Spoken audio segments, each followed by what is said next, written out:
Sadhgurunath Maharaj Ki Jai, and welcome to Jagadambe Reads the Holy Books of India. Bhaktavijaya128. As you may remember, Rukmini was hearing the Lord explain his heart to her. I am the heart of my bhaktas.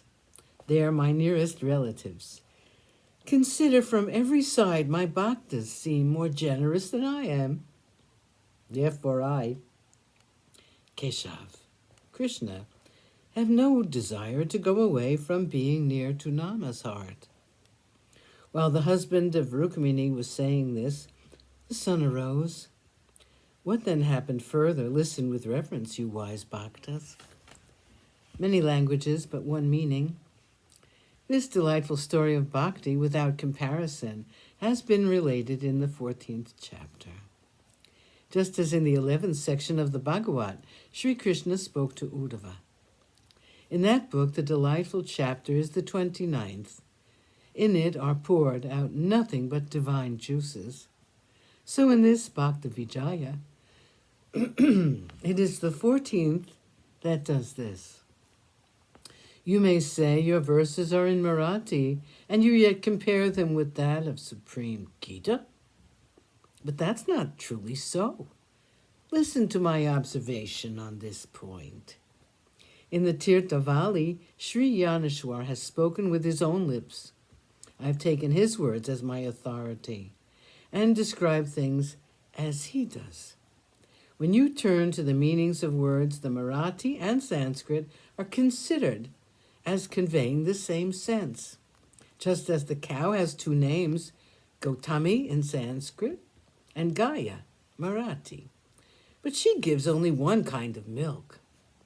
You use two words in speaking of the ocean, Payobdi and Sagar.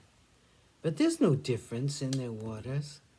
Therefore, Pandits must not speak of a Marathi book as being inferior. In the next very delightful chapter, the holder of the disc, Krishna, will be the composer of the book. Mahipati, having received his gift of assurance, will always be without fear. Swasti, peace. This book is the Sri Bhaktavijaya. As the Lord of the world listens to it, he will be pleased. Listen, you God-loving, pious bhaktas. This is the 14th, very delightful chapter.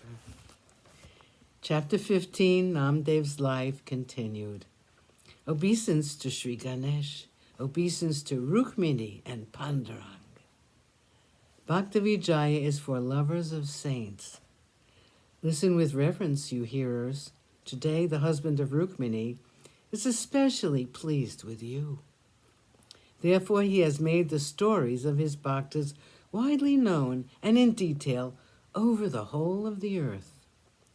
When a cloud has rained for the sake of the chatak bird, or when the moon has arisen for the chakor bird, or as fishes rejoice when the ocean is stirred up for their sake, or as the sandalwood descended in order to cool the body of good people, or as the sun arises to make the whole world happy, or as if a limitless forest of Tulsi should spring up in order to complete fully the worship of Vishnu, or as when the bilva tree grows up to make glad the husband of Uma, Shiva, or as when in the springtime flowers appear in order to give pleasure to the nostrils, or as when a cloud rains upon the earth in order to make people happy, or as when the Godavari river came down on the surface of the earth in order to wash away the sins of Gautam, or as if the nectar should appear in the ocean